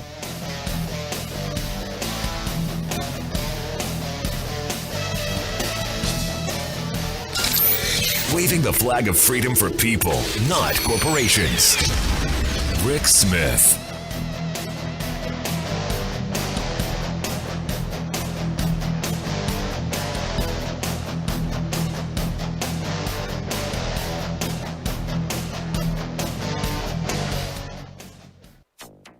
All of the ingredients are lining up across the Atlantic and actually in the Pacific Ocean as well. Buckle up. NOAA warns hurricane season could be a doozy during a pandemic. Farmers have been hit by an unexpected and deadly locust attack. The plague of locusts expands into India, plus Donald Trump's denial is costing us. New ad campaign links Trump's coronavirus denial to climate denial. All of that denial and more straight ahead from BradBlog.com. I'm Brad Friedman. And I'm Desi Doyen. Stand by for 6 minutes of independent green news, politics, analysis, and snarky comment. We are already dealing with a crisis. Should we sort of barrel into hurricane season? I can't imagine how you impose social distancing when you have, a shelter in a school gymnasium. Don't worry about social distancing. The pandemic's over. Everything is fine. I saw it on TV. Buckle up, Buttercup. This is your Green News Report. Okay, Desi Doyen, I didn't see it coming. All I heard was a tropical storm named Bertha made landfall on Wednesday in South Carolina, seemingly out of nowhere. Has storm season even begun? No, it hasn't officially begun, and you are right. Tropical storm Bertha made landfall in South Carolina on Wednesday, less than 2 hours after the National Hurricane Center named it Bertha. So I can't be blamed for not knowing about it in advance. Yes, and it is extremely rare to have two named storms occur before the official start of hurricane season on June 1st. That's only happened 4 times in recorded history. Wow. In other news, the plague of locusts that has been devastating crops in eastern Africa, the biggest invasion of desert locusts in 30 years, has now officially spread into India. Officials on Monday announced that nearly 150,000 acres of crops have already been destroyed across 7 states. Scientists say the climate crisis is partly to blame, bringing unusually warm temperatures and intense rainfall that triggered the very specific conditions required to create a swarm of this magnitude. A swarm the size of a square kilometer eats as much food as 35,000 people do in a single day. Good God, how many plagues do we have to go through at one time? Don't answer that question. Well, NOAA forecasts that the 2020 Atlantic hurricane season will be unusually active, with 3 to 6 major hurricanes that could reach Category 3, 4, or 5, fueled by unusually warm ocean temperatures, including record warm waters in the Gulf of Mexico. There's no way to predict if any will make landfall in the United States, but CBS News meteorologist Jeff Berardelli notes that a new study confirms that the strongest hurricanes are occurring more frequently because of man-made global warming, a piling on of disasters one after the other during a global pandemic. It's something that climate scientists, by the way, talk about all the time. It's called this idea of compound events or compound extreme events happening. And now, of course, we have COVID-19 coinciding with hurricane season. How does a society deal with all these multiple disasters happening at the same time? So the climate crisis still looms, and the pandemic has clearly shown that some politicians will refuse to act to save lives despite years of warnings. Doesn't matter how many hundreds of thousands of people are going to die, apparently. These politicians will stick to their guns even if it means massive death. Speaking of, venerable environmental organization the League of Conservation Voters has launched a new ad campaign linking President Trump's efforts to deny the impact of the coronavirus pandemic to his denial of climate science. He denied the warnings of the coronavirus crisis. This is their new hoax. Ignored his medical experts, and we're suffering because of it. And Donald Trump ignored 97% of climate scientists, NASA, and the Department of Defense, who agree that climate change is real. Trump even called climate change a hoax, too. It's a hoax. It's a hoax. Donald Trump's denial is costing us.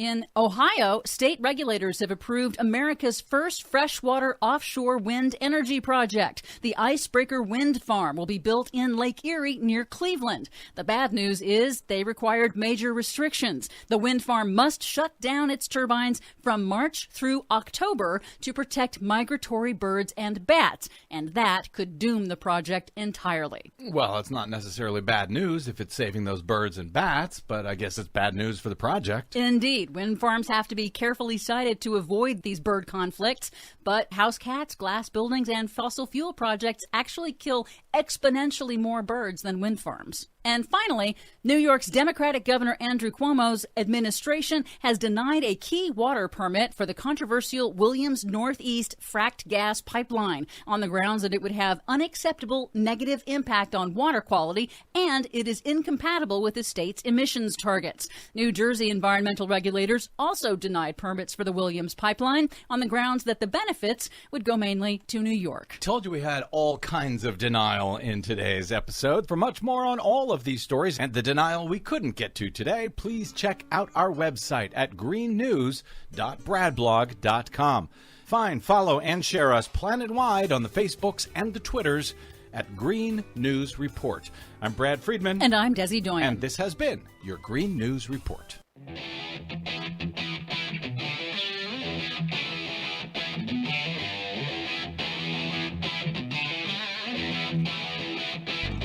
Welcome back to the Rick Smith Show. Now, here is Rick Smith. So I was just reading an article about the bishop of the Episcopal Diocese of Washington, Marianne Edgar Budd is her name. She said that she was outraged that Trump showed up to her church without permission, and even more so that he didn't even pray in the church. It was just a photo op or offer any words of comfort to the country. And you go, did you expect anything else? It was all about a photo op. It was all about the bullhorn dog whistle to the base. That's all it was about. And to exert a little bit of his power. Sad, scary stuff. Anyway, here to share some thoughts on where we're going with all of this. I've asked our good friend, former Congressman Bob Ney, to come talk with us. Bob, thanks for taking time for us. Well, thank you, Rick. So have you seen the photo of Donald out in front of the church holding the Bible upside down? Yeah, I saw everything today. Somebody, one of my friends said that was actually the fake cover. It was the art of the deal, is what they were telling me. So it wasn't. I'm just saying what they were telling me. I wouldn't doubt it, though. I mean, that's the sad thing. Have you seen anything crazier than that? I mean, it was a bizarre effect. I mean, to go somewhere, not that technically you need permission. I want to make that clear to stand in front of a church. You don't need it. But if you're President of the United States, you're going to go stand in front of a church, you would think it would be something you're connected to, or some entity within the church. Like I said, you're free to do whatever you want, wherever you want. But I don't know. I don't know the purpose of the photo op. And that's the thing that got me. You literally had to shoot people with rubber bullets and tear gas to get the photo op. It's crazy.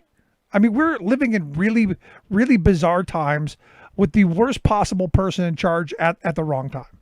Well, this is all so extremely complicated, and it's just like pieces all gelling together and exploding at the same time. I'm just talking about the whole situation. Yep. I served with Congressman John Lewis. I managed the African American Museum bill for Congressman Lewis. I put that through my committee, supported him. I know him, and I'm very respectful. I believe he is an icon for civil rights. And I saw what he said, which I thought was very good about not being destructive, right? And then I looked. This is what's so bizarre. I saw personal cases and people I knew who were calling for the violence, that the violence was fine and that you should have the violence because it's gotten to that point. By the way, everybody I've just mentioned that was doing that were white. So I want to make that clear. No, I haven't called for violence, but it's one of those things where I don't agree with it. I think it's wrong. Mm-hmm. You shouldn't do it. Right. But I understand it. Yeah. Oh, I understand the fever, the boil over. But what I'm just saying is, I was telling some friends of mine who said that there should be violence, and I said, listen, as far as I'm concerned, and I'm probably biased because I think that John Lewis is Right. is the voice. He lived the walk with Martin Luther King Jr. and he says, don't be destructive. So I thought, okay, you've got these weird pieces of everything coming together, and then some people actually calling for the violence. Yet, honestly, there are a lot of people that have never been involved in any of the issues before, period. So, and then there's people that are very, very genuine and, are trying to do the right thing. And I think we have to remember in a balance here that a lot of these protesters that are doing this, are protesting like you're supposed to, et cetera, et cetera. And some of the other pieces are coming from all kinds of different elements that are actually doing the violence. No, and this is what I think Susan Rice was saying, yesterday, that, she believes this came out of the Russian playbook. She believes there's foreign actors involved here. And, as a number of other people have said, you've got some unsavory elements, your agent provocateur, if you will. I mean, there's the video of the one guy who they claim was a police officer, smashing out the windows of the auto parts store. Right.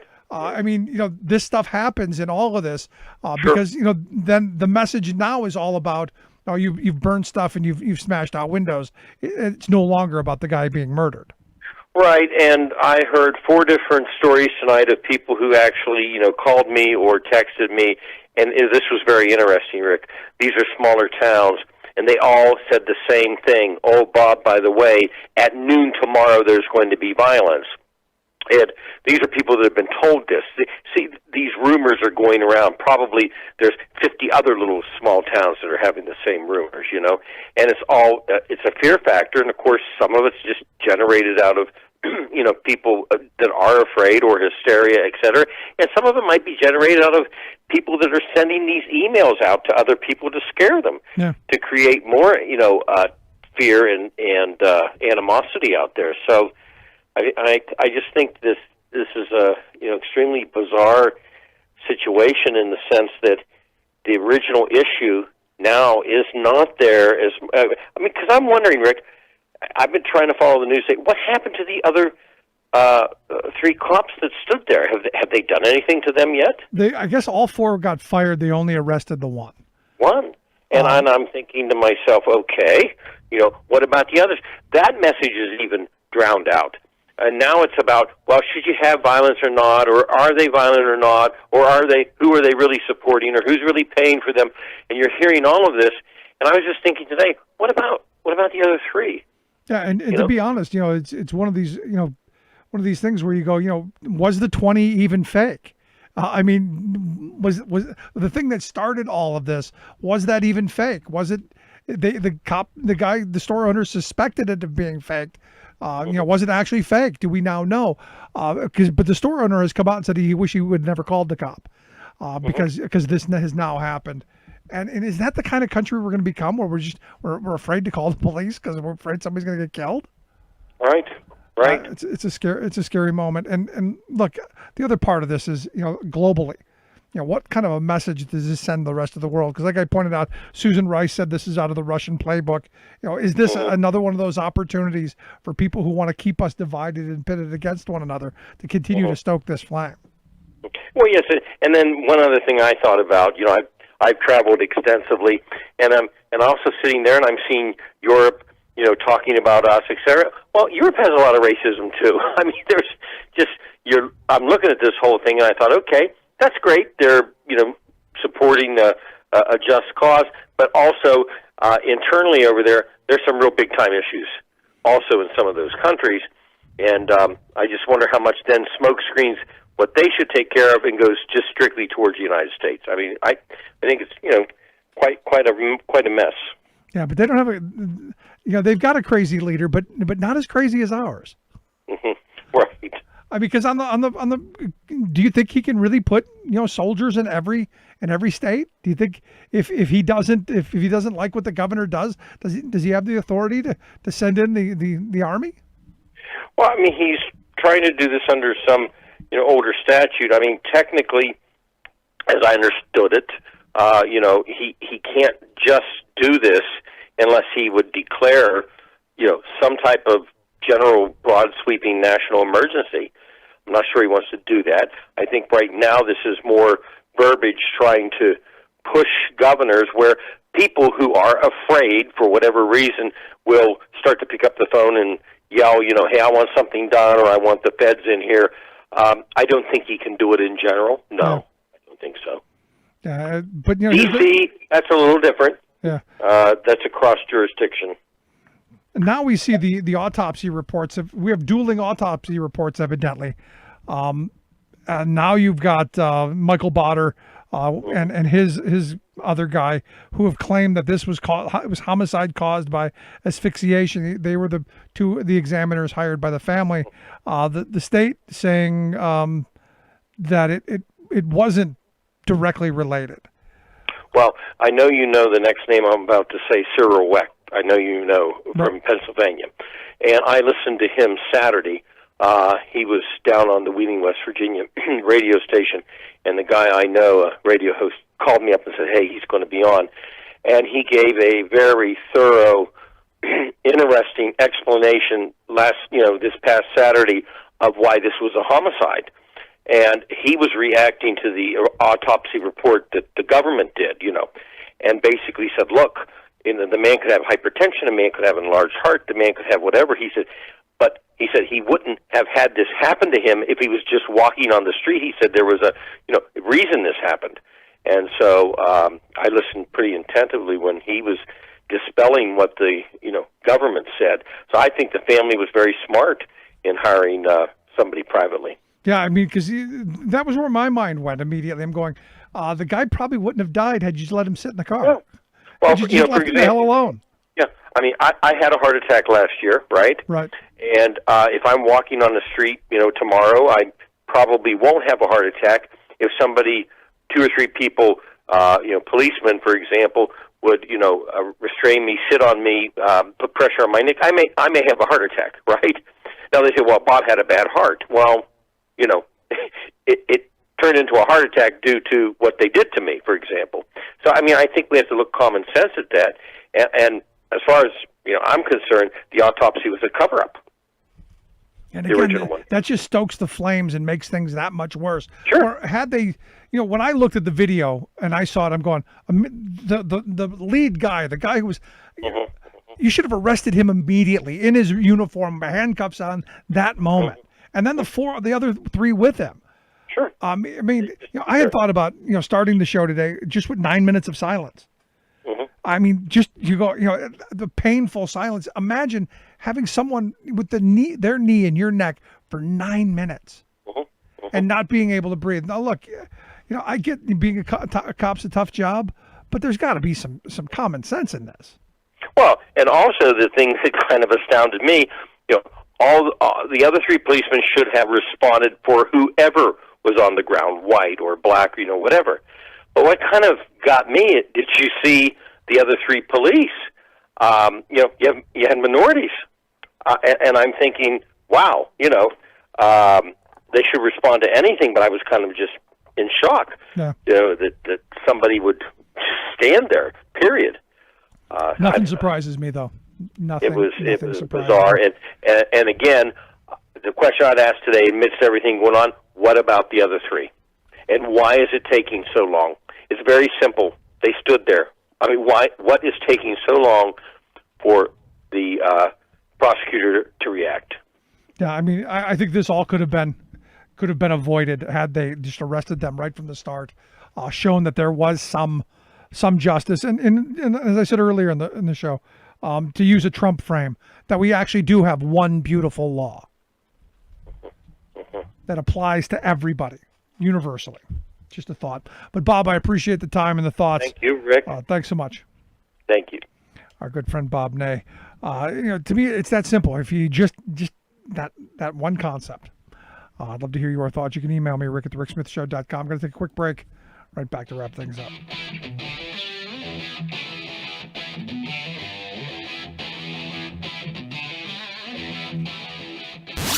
saving work in America, one show at a time. The Rick Smith Show.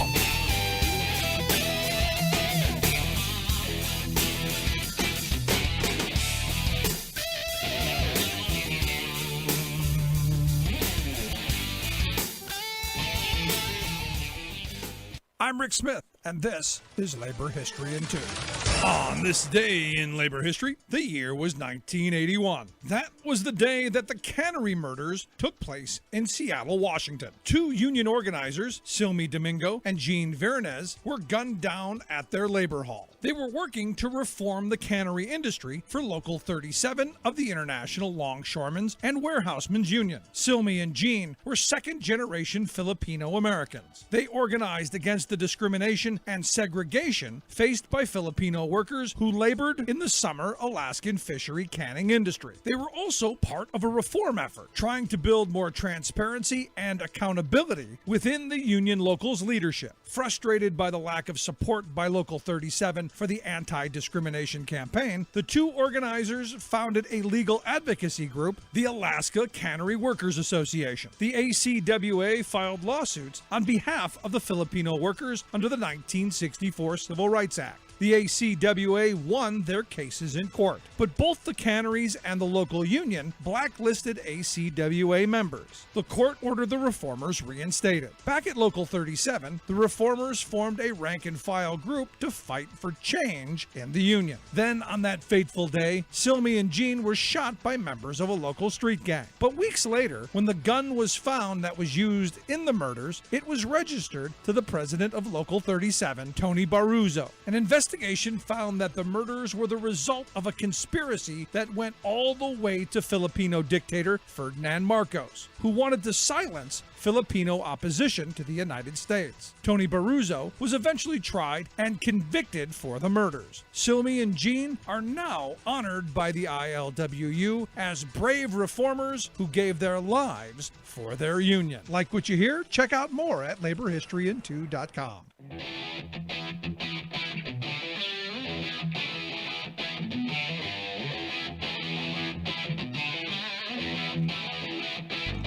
Welcome back to the Rick Smith Show. Now, here is Rick Smith. So during the break, I got the ultimate in right-wing talking points on how you solve the problem. Their argument is you just eliminate all of the police unions.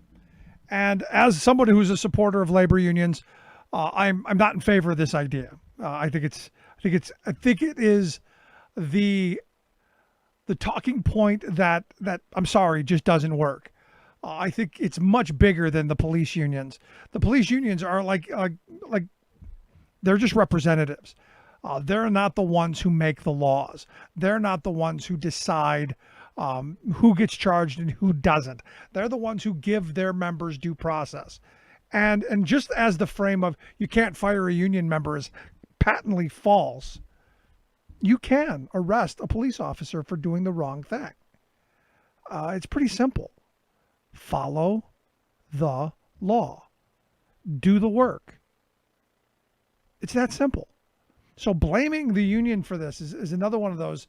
Again, it's the easy answer. It's the right-wing talking point because look, they believe all unions are bad. So if you have one that you can attack, there it is.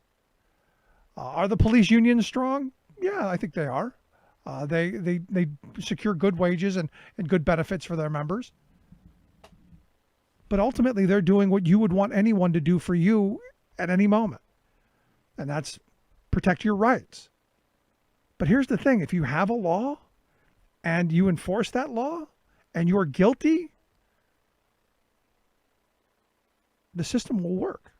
At least that's my view on it. So to blame the unions are just ridiculous. But that's one of the main talking points I keep getting. And I keep getting people saying, well, we should just disband all the police departments and everybody carry a gun, which is ludicrous, not going to happen. But it's a nice extremist view. Instead of saying, hey, how do we make sure that we protect our policemen and that when they do something wrong, they're held accountable. And look, I'm sure there's going to be someone who justifies that officer with his knee on that guy's neck for almost 9 minutes. Almost 3 minutes while the guy's unconscious. While people are pointing out, hey, he's not moving. And I think Bob made an important observation.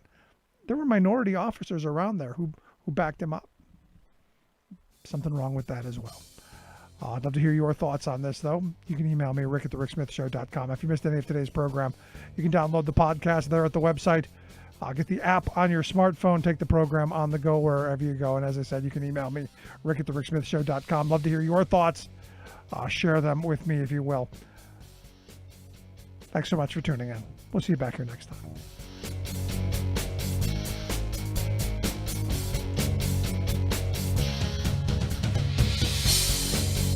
You've been listening to The Rick Smith Show. Email Rick at rick@thericksmithshow.com. Until next time, this has been The Rick Smith Show, where working people come to talk.